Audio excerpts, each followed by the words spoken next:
What's up, everyone? Welcome to my corner of the internet. I'm your host, Ryan Cramer, and this is Crossover Commerce, presented by PingPong Payments, the leading global payments provider helping sellers keep more of their hard-earned money.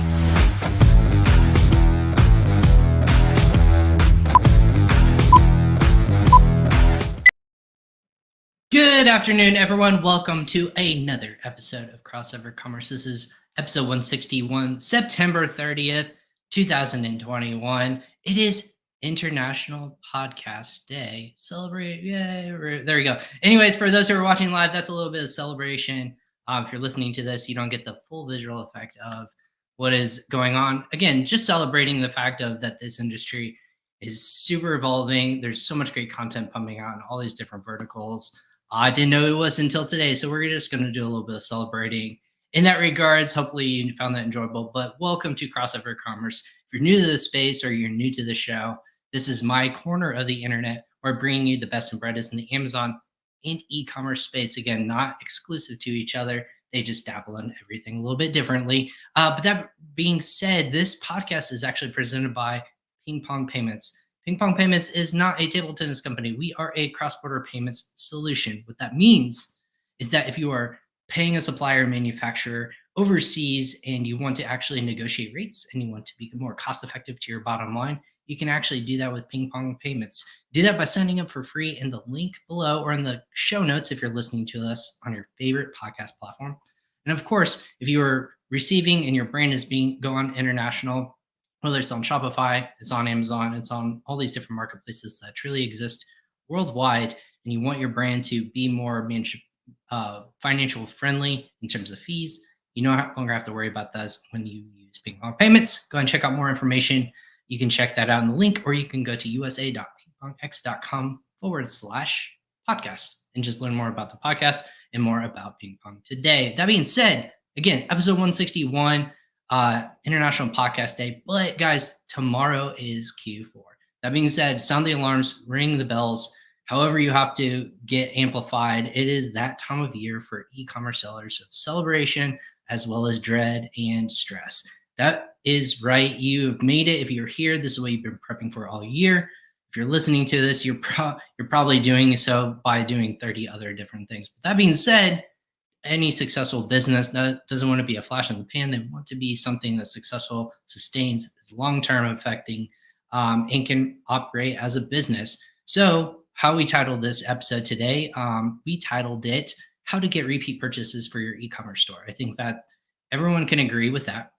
In that functionality of long-term, you want people not just to buy you for one or like a special deal or anything of that sorts. You want it to be sustainable repeat business through subscriptions or just have different products that they're going to want to naturally add on to you over time, whether that's refills or that is a gift for somebody else, anything of that sort. How do we do that? And how do we make ourselves a sustaining brand instead of a flash in the pan?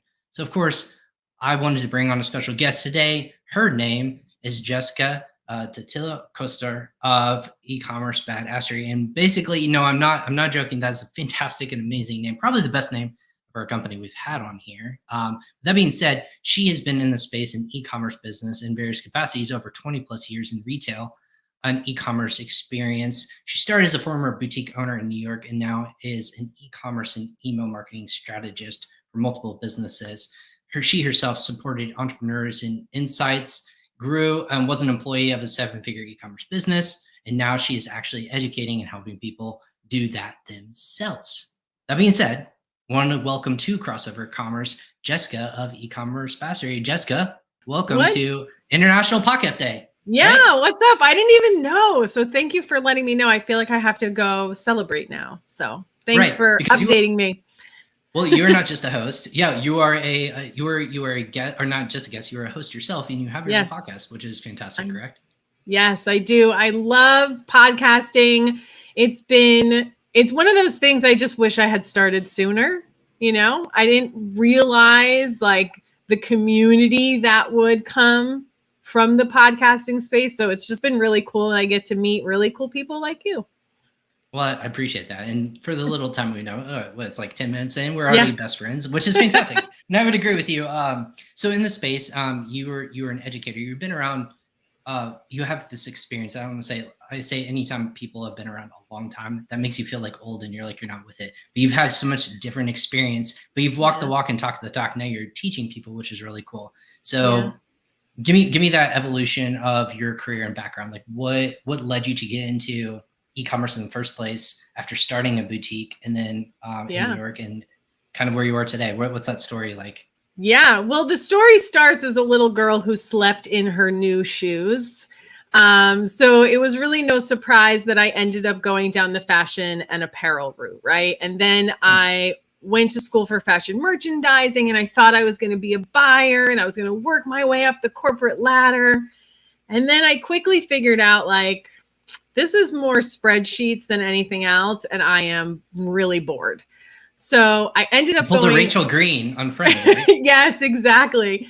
So I ended up going like back into retail because, of course, I had worked retail my entire, high school, college life on the side. And I remember getting my first retail job when I was 16, and I thought it was like the coolest thing. It was so exciting to me. But I ended up going back into the boutique world and ended up opening my own boutique right after the 2008 financial crisis. But yeah, it was awesome. But, I had already worked in that neighborhood. And so I had those customers and clients who just really wanted to be with me, right? They followed me. And that's really, however this conversation goes today, if you take nothing else away, is that it's the relationships you build with your customers that create long-term success in your business, right? And I learned that really early on. And then fast forward to wanting to leave New York because I was sick of the snow. And so I shut my boutique down and picked up all my stuff and moved to California, which I've been here now 10 or 11 years. I'm not really sure. It's kind of blurry. And so since one big amazing dream. Yeah. Dream, I don't know. We'll call it a nightmare dream. Yeah. Same difference, exactly. Right? But it doesn't snow here. So, even though you can't it's impossible to buy a house here, but it doesn't snow. So you got to kind of weigh, right? So I started... Yeah, I started working in the marketing department for a retailer. They had about 13 stores at the time, all spread out across the US. And we had an e-commerce site that was just this white label site. It was a commission site, right? We didn't really do anything with it. And I had a little bit of e-com experience before that with some other little companies that I worked for. But when we took e-com back in-house, I took over that division. And for the first 3 years, I was the only employee. I had a part-timer who packed and shipped orders, but I literally did everything else, from buying, uploading, product descriptions, social media, email marketing. So while it was not my business, it felt like it was my business. Right. I cried a lot, a lot. You crashed the website. You were fixing bugs on the. Yeah, I get it. I mean, it was really terrible. And during that time, though, was it stressful? But I wouldn't take any of it back because I learned so much during that time, and it is because of that experience that I'm able to do what I do now. I worked with some really amazing consultants, and like I said, I knew some, but I know a lot more now. And from my experience of being the client to a consultant, I do things very, very differently in my business with the people awesome. I work with. So you went retail. What was the e-com business? What were the things you're selling? Was it a service? Was it tangible soft goods? What was it? It was tangible physical products. And all I'll say about that is it was a restricted industry where we could not do social media ads. So, email marketing was a super, super important channel for us, and then Google ads as well. Amazing. Well, yeah, that's the thing too, right? It's not just those easy layup products. There's so many different categories, industries that people in all walks of life are still looking for. you might have hit that cool niche, but according to obviously social media and stuff like that, there might not be something that follows in terms and conditions. So we'll Yeah. leave it at that in that regard. So cool. Love the backstory. I sympathize with lots of those things. Worked for e-commerce business myself, did direct to consumer, crashed multiple websites because of all the traffic we were sending to. So you tugged on my heartstrings right there. So now fast forward, do we exit the business? What's that transition from I'm doing this for other people? Why do you want to do it yourself? Is it just that entrepreneur spirit in you that was kind of yearning, Yeah. or what was that transition like? Yeah. So interestingly enough, I started Ecommerce Badassery by accident. So I knew that I wanted to do something else and I wanted to do my own thing. I just wasn't totally sure what that was going to be. I assumed it was going to be a product-based business, right? Because that's what I do. That's what I know since I'm, 16 years old. And I had a subscription box there for a minute and, toyed with some other ideas. But it was when MailChimp and Shopify. Is that me? I believe you. Okay. It's okay. That was the weird. Notifications are going a little crazy. That's okay. I think it was actually. Yeah. Okay. Sorry, guys. So it was when MailChimp and Shopify broke up, right? If everybody remembers that, right? So I'm in devastating day. Oh my gosh, it was very stressful. And, I don't think there was very much warning. Nobody really knew it was coming. So I was in all of these entrepreneurial Facebook groups because I just love being surrounded by that energy. Mm-hmm. And people are freaking out and they don't know what to do. So I just start talking to them about Klaviyo, which is my favorite email marketing platform. And I had already been using it for about 2 years at that point, I think. And then people started messaging me. They're like, well, I just switched to Klaviyo and I don't really know how to use it. Or my emails are going into the junk box. Or, ooh, I want to migrate. Can you help me? And I was like, oh, all right. Sure.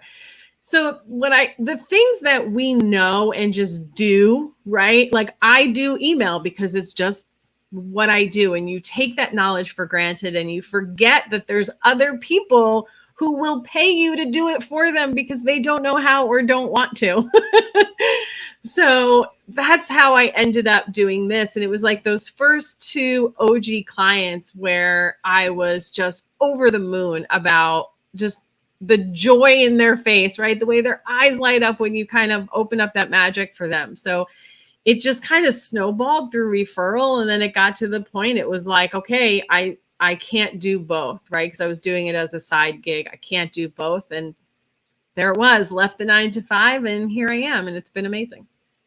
Now you're 24/7. So here we go. Yeah. You stress those levels to the max. So, amazing story. Obviously entrepreneurship, it's kind of like, it pulls you there, right?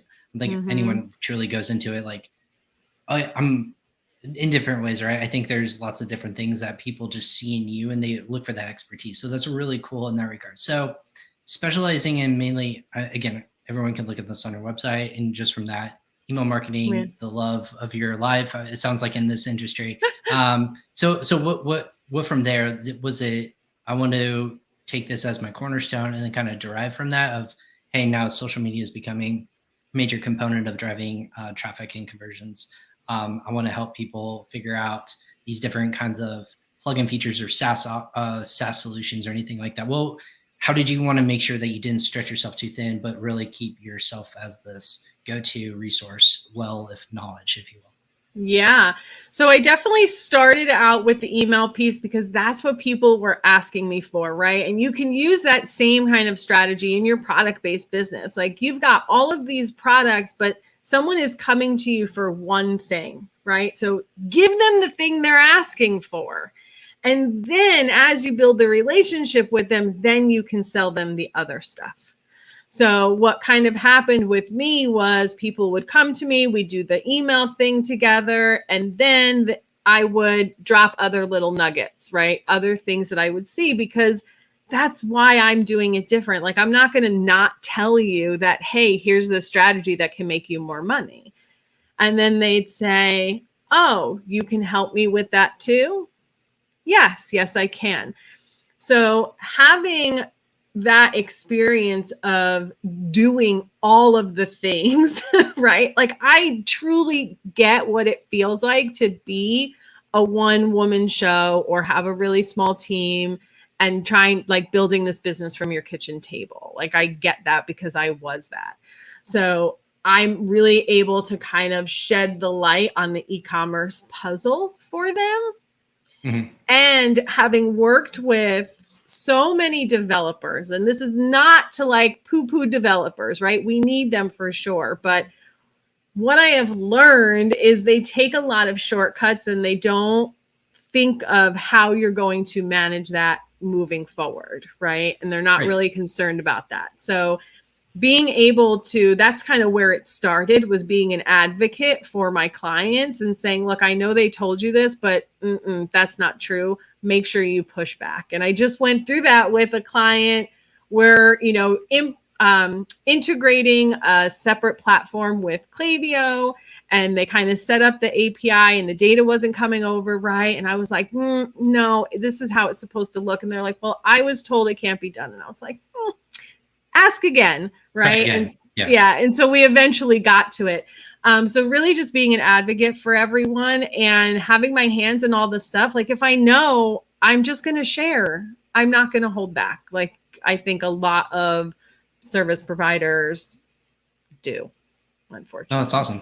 No, I mean, that's amazing. So the team is growing. You're not just a one-woman show, you're a multitude and whatnot. We actually, I mean, looks like a couple of fans in here. Look, already from LinkedIn. Man, we have a cult following, it seems like. So there is Badass Woman, support Badass Woman, and then we have fans of the podcast already in here. Yeah. On Facebook, real quick, I can jump into it. Jessica, is for you, would a smaller business be better off investing in a site like landing pages, etc., than email campaign? Does that make sense to you? Yeah, I mean, if I'm understanding this question correctly, you need both, really. If you think about just selling anything online, physical product, informational product, doesn't matter. It's all of those pieces work together, right? And if you think about the fact that when someone comes to your site, they're not necessarily going to be ready to buy right away. And so you need to get them on your email list so you can nurture them into the purchase. And email has the highest ROI of any marketing activity you can do. So if you're not taking advantage of it, you're really missing out.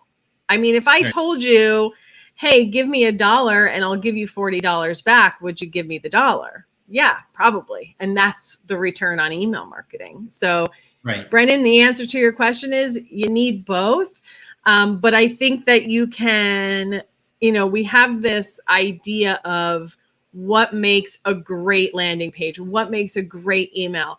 Focus on the copy, the words that you use to speak to your customer and solve the problem or bring them the joy that they're looking for. And even if it's not the prettiest thing, because I'll tell you, there are some ugly websites out there that convert really well. It doesn't need to be pretty. It just needs to be right. Right. And the other thing to add to that too is if you're running multiple campaigns, you can send them to the same landing page in theory. You just change out the campaign, the UTM codes, whatever your call to action is, it can be perceived differently depending on the campaign you're doing. So invest in both, but the campaigns can change quicker. But like you said, if you have to do bare bones and really focus on one, make sure it at least is telling people what they say, what you're promising in those kind of campaigns, right? If it's saying, hey, there's a great sale going on, make sure that there is sell products or services on that page, or hey, learn more about this. You want to have the information about that product or service. So great question, Brendan. Thanks for sending that in. So Jessica, tell me, so in e-commerce right now, we're hitting this special time of year. I always call it drives headaches. It creates, people's years, if you will. There's a lot going on in the world. On the podcast, we see logistics, we see problems of that, we see all sorts of kind of headaches, lots of growth in the last year into, even 2019, there was just this fast forward, obviously, with many reasons for that. But that being said, is there what are you most looking forward to in the next 3 months or so? Is it looking for growth? Are you expecting kind of this this plateau of, hey, we saw so much growth last year. Maybe we may not see incremental growth, but that consistency. What are those things that you're really looking forward to or keeping an eye on, if you will? Yeah, great question. Man, if I had a crystal ball. So what's so interesting is I think about, this time last year when we were making predictions. This is going to be the most insane Black Friday ever, right? Stores were not opening on Thanksgiving night, and I don't know if they are this year or not. And we knew a lot of stores were still going to be closed. And so it was so much easier to see the writing on the wall, right? E-commerce was going to go nuts. Like we knew that was happening. This year, I think we're not as far along as we thought we would be when it comes to COVID specifically, like so much so that I was actually like Googling how long have other pandemics lasted? I was literally searching that yesterday. And some of them are 2 years. So maybe we're about to wrap up, but knock on wood. Yeah, but I'm seeing it was funny too, because just this last week, like my husband and I, we order all of our groceries through Instacart because we decided that we could take that time and work on our business instead of going to the grocery store, right? Yeah, 3-4 hours. Yeah, Depends it's on a who you lot. are. Yeah, it's a lot. So we can't he always gets these little bag of chips, right? Like the Frito-Lay variety pack, sold out. Can't get them. Not available. And it reminded me oh, we're starting to see those logistical problems again. We don't have truck drivers. People aren't working. We don't have delivery people. That is going to likely continue through Q4. So it's definitely something to consider when you're deciding what you're going to do. I think, maybe a couple of months ago, we didn't think that was going to be the case, but we just don't know. So I do expect additional growth. Yeah, there's still a lot of people who are struggling financially. That is true and sad, but there's a lot of people who are not and who are still spending. And I expect them to continue to do so. So, I mean, who knows what's going to happen? I think ultimately the best thing that you can do for yourself is prepare for the worst, hope for the best, and keep it simple overall. Don't overextend yourself. Make it easy for the customer to understand what you're offering and what they're getting. And that will also limit your customer service inquiries and things like that. So, right. Who knows? Well, I was going to say in that regards, I know even people are trying to limit themselves so they can last the entire year because of supply issues and whatnot. Yeah. But we actually we titled this how to get repeat purchases from your e-commerce store. So you actually want people to come back and make more purchases. No one wants you to not make sales, but I think a lot of people are just scared of the notion of running out. If you're on Amazon, that means, your rank and viability and your visibility can really shoot you in the foot, and it can torpedo you pretty quickly. On a direct-to-consumer side, it's a little bit different. You just make it not available and say, hey, we don't have this, but we have other things. So what are kind of those strategies that you say, we may not have this, but maybe check out XYZ, or how are we getting those repeat purchases without worrying about inventory levels? Because I think you have a lot of good thoughts around this. Yeah, absolutely. So number one, when all else fails, sell gift cards, right? So people can give the gift card and then they'll come back early next year to shop when you do have the inventory. So you always have that as a fallback. But I think you have to be really specific about your marketing to match the inventory that you have. So yes, people are going to come to your site and they're going to look at different stuff and they're going to want what they want, but they're also going to want what you promote. In all of my years of working in retail, I can't tell you how many times someone came into a store, pointed at a mannequin or pointed at the window and said, I want that. Right. Then it's trendy, it sells. fashionable. Yeah. Then it sells out. You remove it from the window, you put something else in, and then they come and say, I want that. So I wouldn't get too worried about that part. Be prepared, obviously, have your backup plans, but focus on promoting and hyping up the things that you have inventory in and that you can get replenished if necessary. And if you run out, you're just going to swap what you're talking about, right? So it's important to kind of keep your finger on the pulse of what's happening. We don't get to take vacations in Q4. That's just not how this goes if you're going to be in retail. and pivot and adapt when you need to. That's really my best advice there. Amazing. So what about in that notion, there's strategy for people to come back, obviously, where you want them to not just be that one-time buyer. Is there tactics that you include of like, hey, an email follow-up of, hey, thanks for your support, or thanks for that order. Here's a coupon for the next time you purchase with us, or you get free shipping the next time you shop with us within 15 days, 30 days, or something like that? Are there like strategies that you want to make sure that you can really optimize that spending potential of that customer within a certain window or strategy? Yeah, absolutely. So people are generally most engaged in about the first 90 days that they have, signed up to your email list or made a purchase from you. One thing to know, interestingly, about Q4, I think the statistic is that 60% of your Q4 revenue is going to come from people that you communicated with in the first half of the year.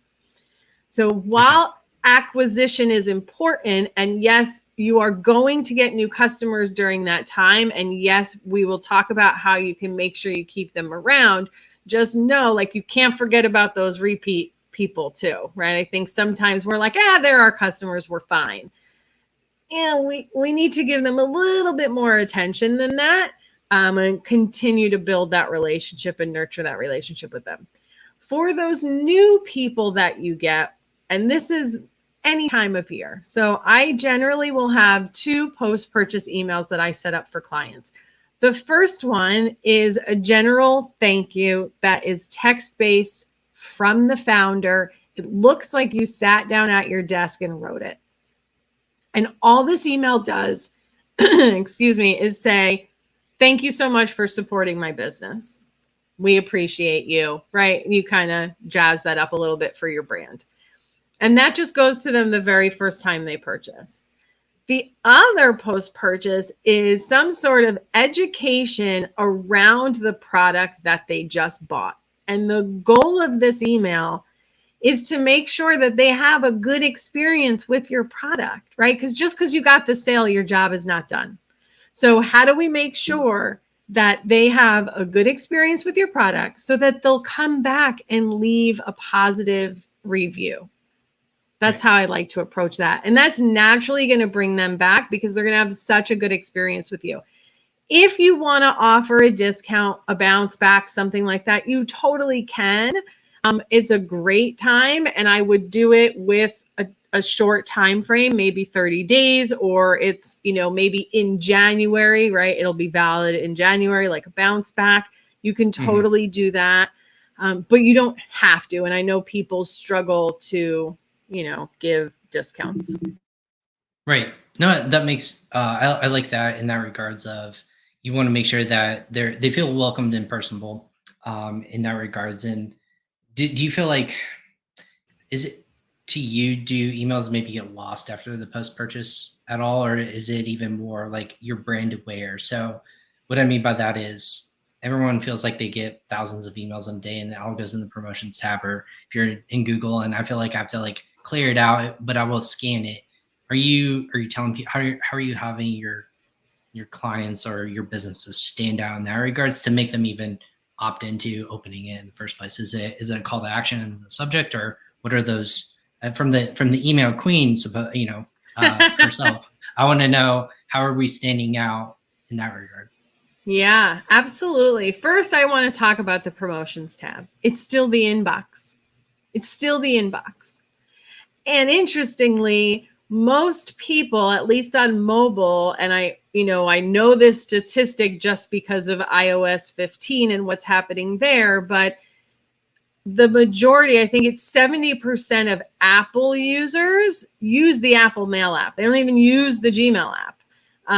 And that's just even on desktop too. So, don't get caught up in how do I get out of the promotions folder? Like, people are trained to go to the promotions folder to look for their stuff. And Gmail does a really nice thing that when there is something maybe ending or expiring, it moves it to the top of the inbox. I like that feature. I like Love that feature. as a consumer, I love that feature. I'm like, oh yeah, thank you for reminding me, right? Let me go make my purchase. So don't Have you get figured caught out up the in that. algorithm? Have you figured out that algorithm, by the way? Is there a certain call? Because they only promote two. And this is me Yeah. being a nerd right now. We can nerd out. Yeah. Sorry, everyone listening or watching. Um, certain calls to actions I've actually noticed will bump up to the front. It's either I've engaged with that brand enough where I've opened to most of their emails, or there's a significant call to action or in the title, and it's title heavy of in the subject of we have this discount that's expiring soon. And it's always like you said, it's ending. And that's what will Yeah. put you in the front. Is there anything else you can maybe add on to that you've seen that's worked over the other ones? Yeah, I couldn't tell you because I haven't paid that close of attention, but now I need to go look. I need to nerd out on that a little bit. I'm sure I there's do. some data or case study Yeah, around that, but probably. again, I think it's like somehow within Google, and again, it's always scanning your emails. It's going to it wants to bump up the most engaging emails that you want, because obviously I don't know if that's just a controllable aspect, or if they're just trying to show, hey, by the way, Google can go to this brand and say, look how great we did on pushing your products. Or I don't know what the point of it is, but I know they want that engagement to happen in that environment. But love the feature, love the product. Yeah. I just didn't know if there's anything else we might be missing, especially Yeah. in a time of right now. Are we promoting earlier than we are in the past because of it feels like there's this elongated nature of Q4 where I've heard it from lots of different news sources, but also, again, not everything from the news, but lots of different businesses are a little worried that they run out of inventory. It might be gone by 2 weeks before December. So a lot of people might be starting their promotions earlier and they're shopping earlier, so that shipping is going to be less costly, which I know it's already going up tomorrow for lots of different carriers through USPS and UPS, FedEx, all those people. Are we starting earlier even now than ever to promote for holiday shopping? Yeah, I mean, really, it's so different for every single business. So traditionally, I would typically run something Wednesday through Monday, right? So the Wednesday before Thanksgiving, I'm going to give access to my VIPs. They're going to shop a day earlier. Everyone else gets the information on Thursday night because people love to shop after they had their turkey and they're sick of their families. And then, carry that all the way through Cyber Monday.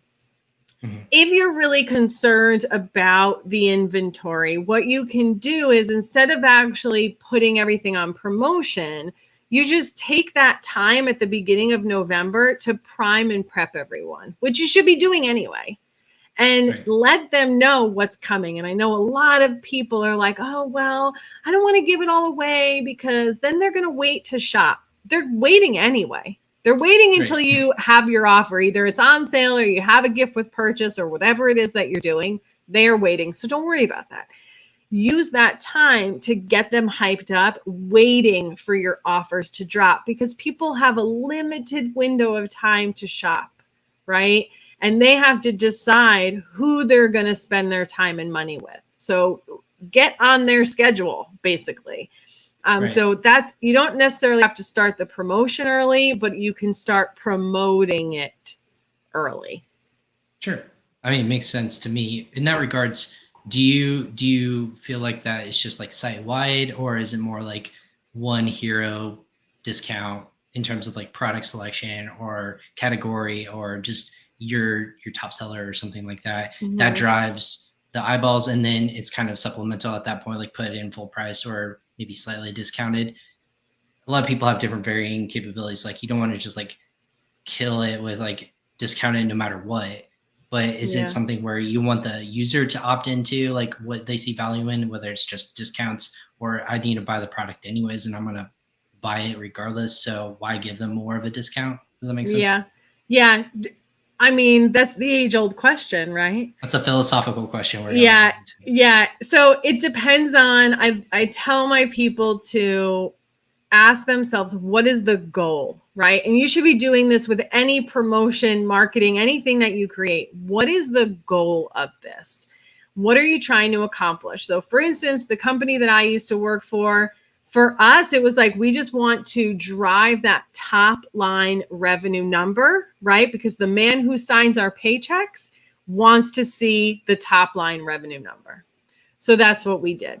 And we did that with a site-wide discount because we knew that let the people pick what they want, right? There are some exclusions based on map pricing and things like that with some of the brands that we sell, who had kind of their own promos. But for everything else, we just did site-wide because we knew that's what we would get.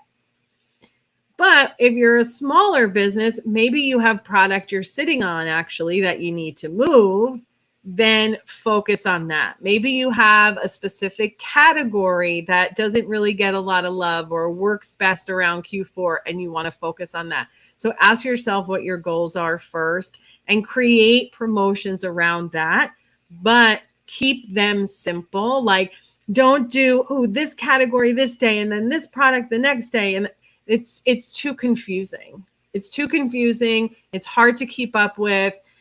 Inventory is going to turn into a mess and you're going to have too many customer service inquiries because they don't understand time zones and expiring discounts and things like that.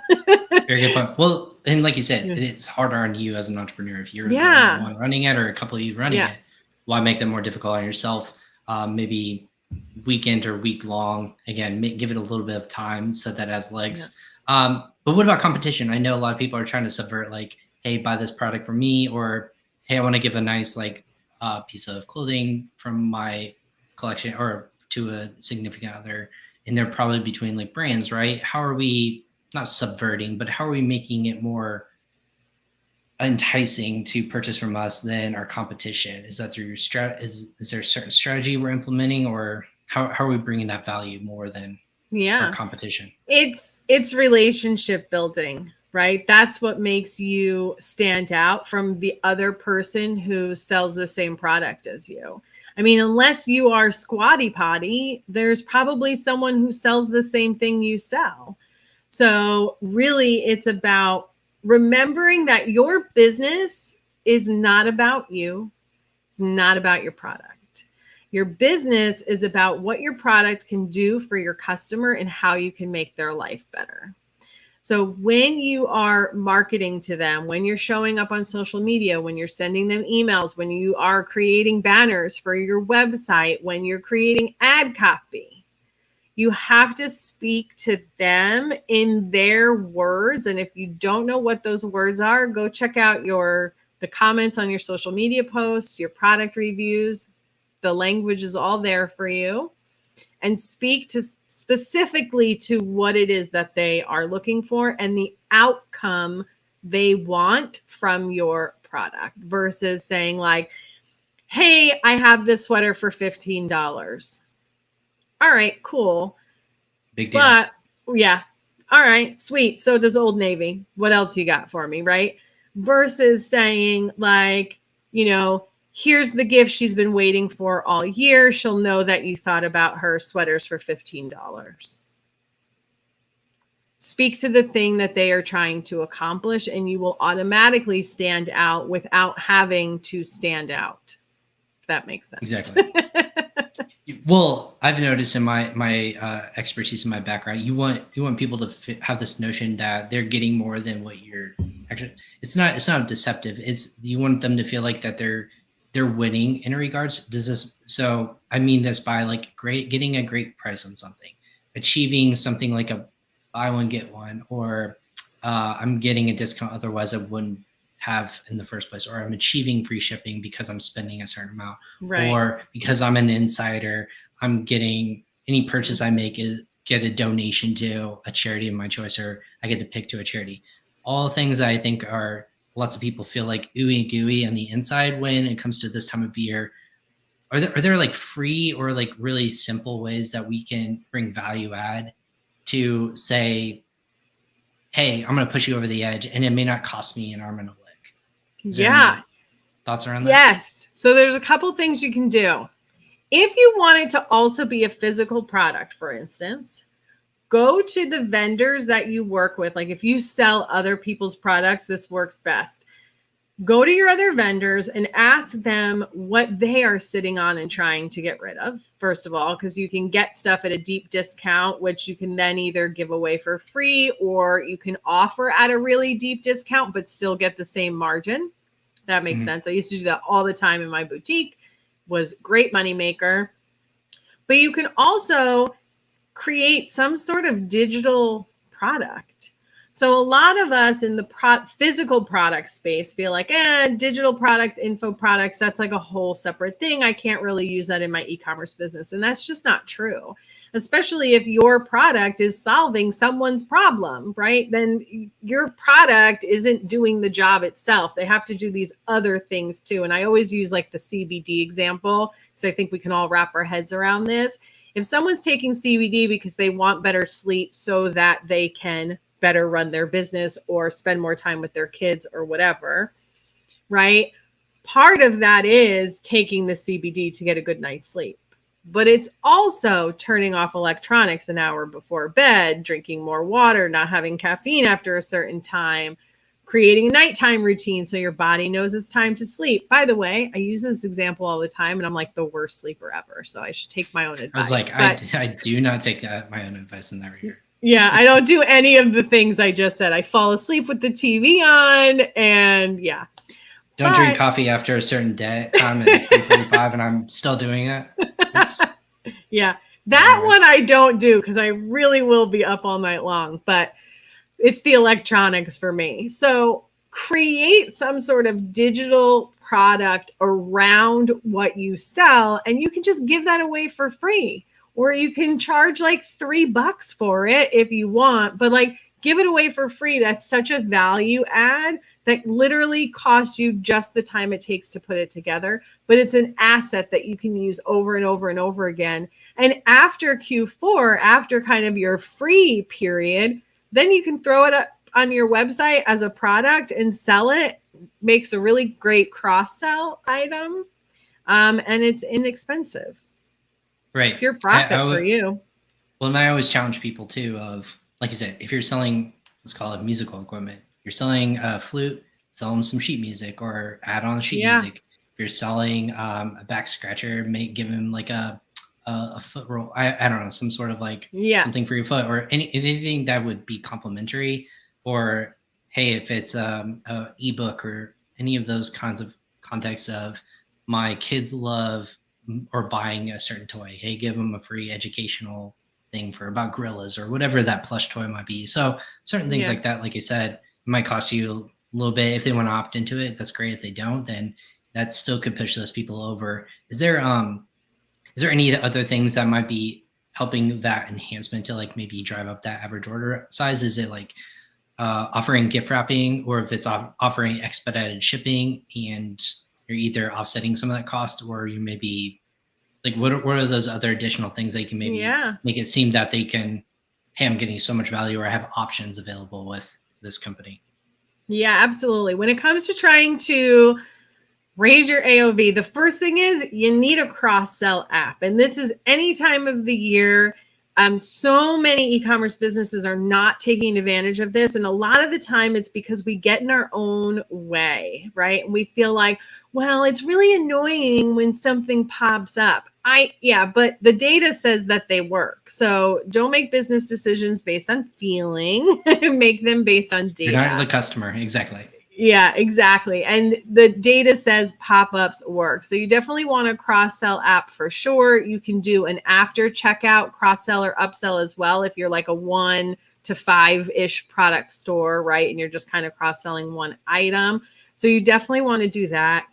Also, raise your free shipping threshold to whatever your current AOV is. And so I usually check in on this quarterly because your AOV is going to naturally get higher and higher. And so you need to raise that free shipping threshold to match that, because you don't want to just give it away. You want people to work for it. And I think the statistic I think maybe it was UPS or something, like 60% of people will add more items to their cart to qualify for free shipping. Oh, 100%. I am one of those people. It annoys me to pay for shipping. Yeah. It's and this is, so for the people who haven't listened to this before, I saw this the other day, and I think it's one of the more creative ones in terms of free shipping and achieving and unlocking free shipping is the pop-up. Again, you were talking about people engage with this. I think it's very useful in terms of the consumer, but what it is they asked, what is your zip code so we can verify that you would qualify for free shipping? I'm like, what are you talking about? Like, of course, like that sounds silly, but you have to do it in order to even, because it will charge you shipping, and they're like, just give us a zip code and we'll just see if it is.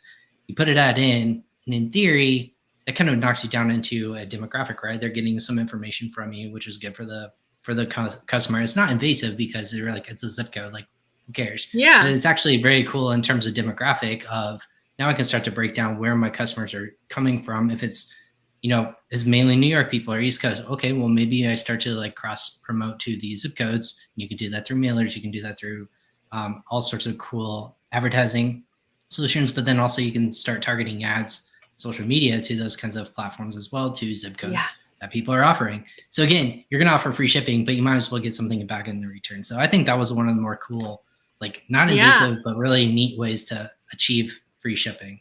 Yes. And it's a really great way to collect first-party data thanks to iOS 15 and IP addresses going away, because before that was really the only way we were getting location. But now if we can collect their zip code, then there's some tools to help you locate that. Absolutely. Yeah. Which is really cool. Again, doesn't feel invasive. I personally like applauded them in the background. I was like, of course I'm doing this. Like you guys got me, but I see what you're doing. I guess my other thing before Jessica, we wrap up, when you're driving external traffic to your website, we were talking about email, we were talking about all these other things. We didn't really touch on social media too much. I know that the kind of the hot stuff is buying in-app and kind of directing people to whether you're using your Shopify store or like some direct-to-consumer website. Is there something that's getting you like really excited about how to work on these social platforms and really just drive consumers to buy a product, with whether it's working with a micro influencer or doing direct in-app purchasing without truly even leaving? Yeah. So the direct in-app purchasing, in theory, sounds like a really cool, amazing, wonderful thing. And I'm sure for some people, they are seeing the value there. But in my experience with the clients I've worked with, like the contribution is so small. Not that you ignore it, but there's other things you could put your energy into that is going to bring you a much higher ROI, right? For time, because remember, your time, energy, and effort, you need to be rewarded for that as well. Of course. So I would rather you double down on what already works well. I would say give it a couple of years and that will start to catch up, right? People are still weird about shopping online. Like, we saw huge growth through COVID, but e-commerce is still like this much in terms of the retail pie. Retail number. So it's still early, and I use the example too of the company I used to work for. I was there for 7 years, but it was even before my time. So I think it was 10 or 11 years ago, they tried SMS marketing. It was too early. People were not into it, right? So I would have said, get out of here, block. Yeah. So I think with the in-app purchasing, I think you're gonna have those early adopters, right? But it's gonna be a while before it's super significant. What I do see killing it right now, and most of the people I work with, they are smaller teams. They're female founded. They created a product to solve a problem because they couldn't find what they wanted on the market.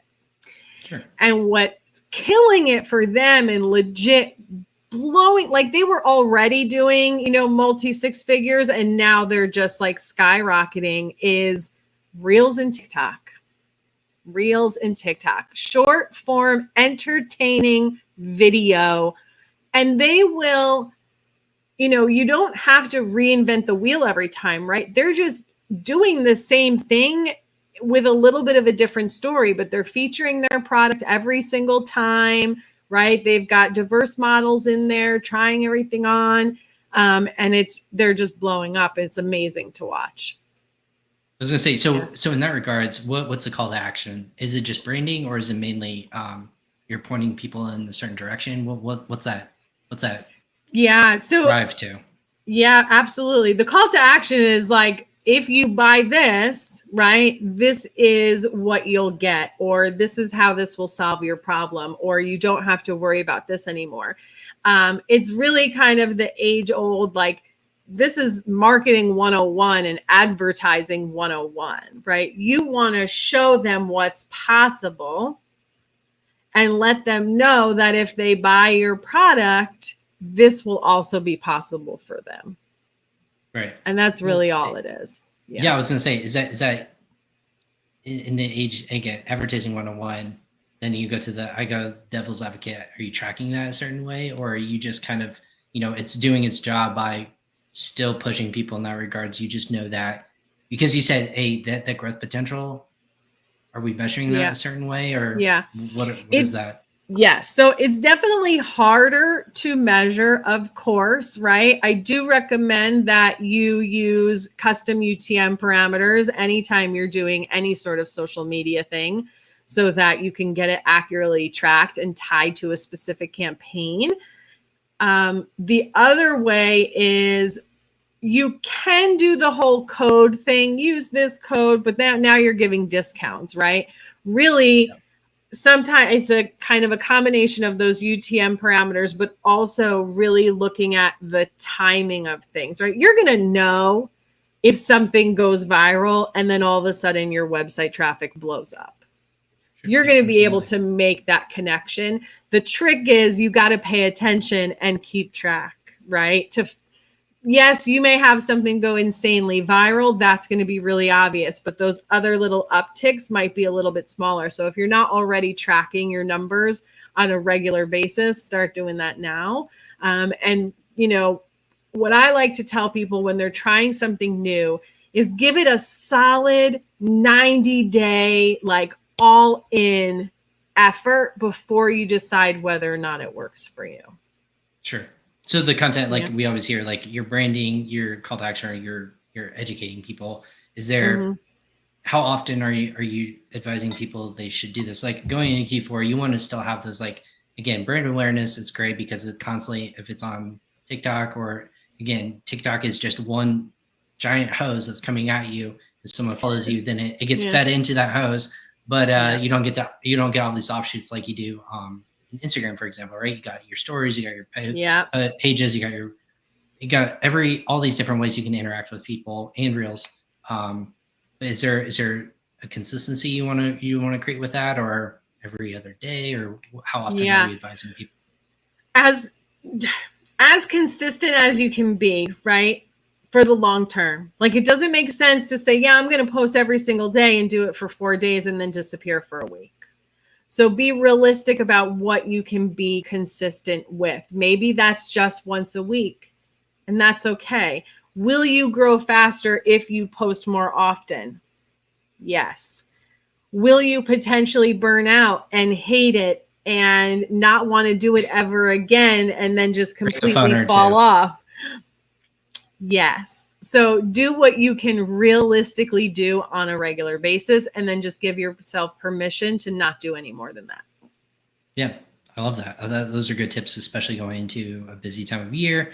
A lot more people are going to be indoors, again, in theory, unless you're in California, right? Where it's always beautiful. We have seasons here. So it's, we call them allergy seasons, or allergies, and fall, winter. It's hot and cold. It was 50 one day, and now it's 80 this week. It's all over the place. Just, I guess, like, my final question, and if people like what they hear, or if they just want to know, like, I guess with specifically reaching out to you, the education that you're putting out there, you have so much content that you're putting out there and helping people with. What's the most thing that's exciting that you're doing now as an entrepreneur? Is it the podcast? Is it the hands-on approach with clients? What's that one thing that gets you out of bed every day and you're like, hell yeah, let's get going? Yeah, honestly, it's the one-on-one when I'm working either. So I kind of have two main tracks. Like, I'll do email automation setup, or I do ongoing consulting where we just kind of work on all the things, SEO, marketing, business operations, right?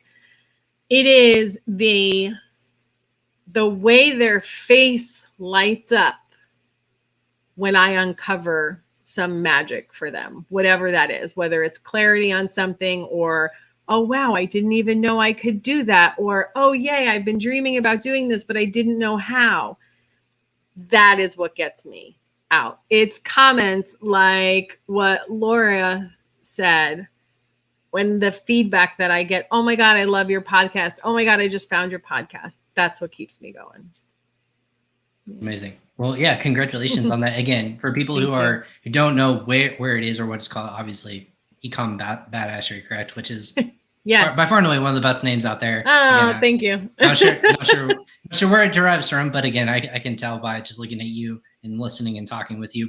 Again, what's the podcast really for people who haven't had a chance to experience it? And it's full. I know it's lots of great tips, insights. It's available on all the platforms. So, as well as your website. So what are those, what's kind of the genesis, if you will, or the point of the podcast, if you will? Yeah. The point of the podcast is for you to listen and implement. So it's all actionable steps and strategies. And so I'll get people who are like, oh, I just found you and I binged your podcast. And I'm like, cool. But did you do any of the things that I recommended? So I appreciate the binge listening, but what I really want you to do is listen, implement, because if you don't take action, nothing changes.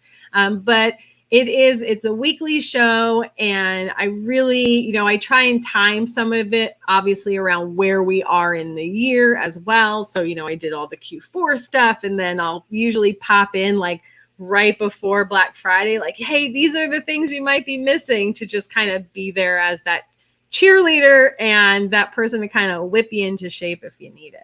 But yeah, ecommercebadassery.com. You can find me on all the places at Ecommerce Badassery. I can't even say my own business name.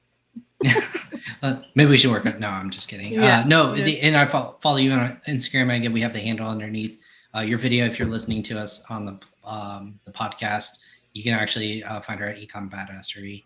Of course, just search that in all the major platforms, and Jessica's going to pop up. Have just so much great content. I think the most recent one I listened to, it was warming up your audience for the holiday. I think it was the most recent one that came out which was really cool. And then just lots of cool, great tips of things that every entrepreneur needs to kind of either achieve or accomplish, but also just insightful stuff of like how I got over this. And you're pretty personable in that regards. And I think everyone should give it a listen to. Is there it's 80, or are you at 80 episodes or something like that? I think, yes, I just published 80 episodes. Yes. Amazing. Well, congratulations on the journey. And like, I'm excited to continue to be a listener. It's one of my ones liked and notify me when new ones come out. So awesome. Congratulations on the success and all the good stuff that's going on with you. How do people get in touch with you if they want to learn more or just follow you? Is it just those platforms, or can they email you? Yeah. Instagram is definitely probably the best place. And I also have a Facebook group. So if you need a little bit more support, you can always find me there. But if you want to like slide into my DMs on Instagram, you can do that for sure. Oh man. Yeah. You offer it. I didn't offer it for you. So you offer that for people. So of course, everyone out there, check out Jessica, or just reach out and follow her. Socially listen to the great content that she's pumping out. Hey, thanks so much for hopping on today. Just giving us great insight to Q4 and just the repeat customers. I think is super helpful for people who are kind of struggling. I know it's kind of this dead time of like, all right, now what's going to come, and am I ready for this? Just kind of amp up people for that. So thank you so much for hopping on today and being a guest and now friend of the show on Crossover Commerce. Thank you so much. Yeah, my pleasure. Thanks so much for having me, Ryan.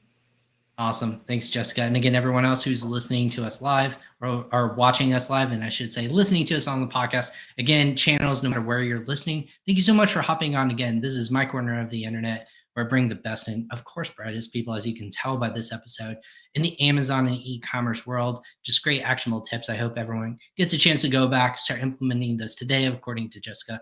Want to make sure that apply those principles to your direct-to-consumer website, but also marketing. I think a lot of great tips, especially going into this busy time of year. Start to share up those email automations, those kind of campaigns, and then also just branding in general. Lots of different things where you don't want your loyal customers to feel left out. I think that was maybe my one takeaway. Make sure you get in touch with them and make sure they feel loved. And there's great ways to do that without costing an arm and a leg. So shore up your business, get ready for Q4. And thanks for tuning in with us on National Internet. I call it national. It's International Podcast Day. So September 30th, you're on my calendar forever and foremost, known as this one great day for all podcasters out there. So if you are listening to this or watching us, again, thank you so much for joining us on Crossover Commerce. I'm Ryan Cramer, and this is my corner of the internet. We'll catch you guys tomorrow live when we go and talk about how to, on episode 162, getting your products offered for sale by the largest retailers and talking with the great people over at Home Roots. That being said, we'll catch you guys next time. Take care.